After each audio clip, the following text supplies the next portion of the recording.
Okay, number 13, page 52. I'm skipping 12. I'm never going to assign 12 again because I don't know how to do it. 13, page 52.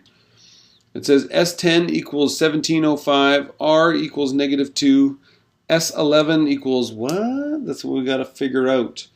So, we don't have a whole lot to work with here. With our sum equation, Sn equals T1 times 1 minus R to the n over 1 minus R. We have R. We have n. And we have S10, so we can figure out what T1 is. So why don't we start with that? Sn is 1705 equals T1 times 1 minus -2 to the n. We're using 10 right now, because this is S10 over 1 minus R, which is -2. Do some simplifying. T1 times, okay, so 2 to the 10. I don't got time for that. 2 to the 10. I didn't punch in -2 because the exponent will take care of that. Because even number, so it's 1 minus 1024, all divided by 1 plus, like 1 minus -2 is 1 plus 2 is 3. So I'm going to multiply both sides by 3. 1705 times 3 is 5115. Equals T1 times -1023. Going to divide both sides by -1023.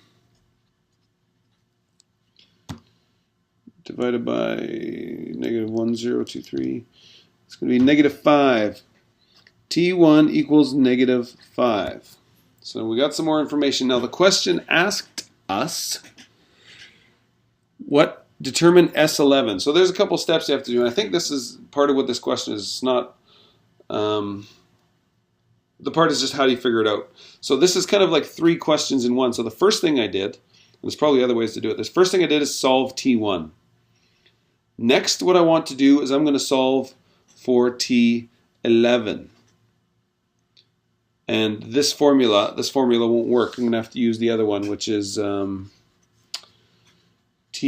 equals T1 times R to the power of n minus 1. Because Tn will be T11, so n will be 11. We know what T1 is now. We know what R is.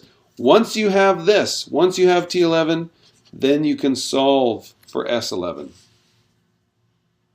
Does that make sense? So I don't need to do any more of the question, I don't think. You just need to know how to do it. There's 3 separate questions. First solve for T1, then solve for T11, then solve for S11. Hopefully that helps.